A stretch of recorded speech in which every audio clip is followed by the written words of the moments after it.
общинска полиция, на всички, които са за тази година на маратона.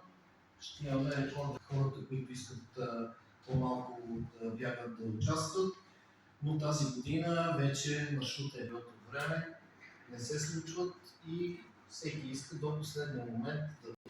Но в края на краищата, ако и времето е маратона, ще остане едно от най-важните и най-престижни събития за столицата.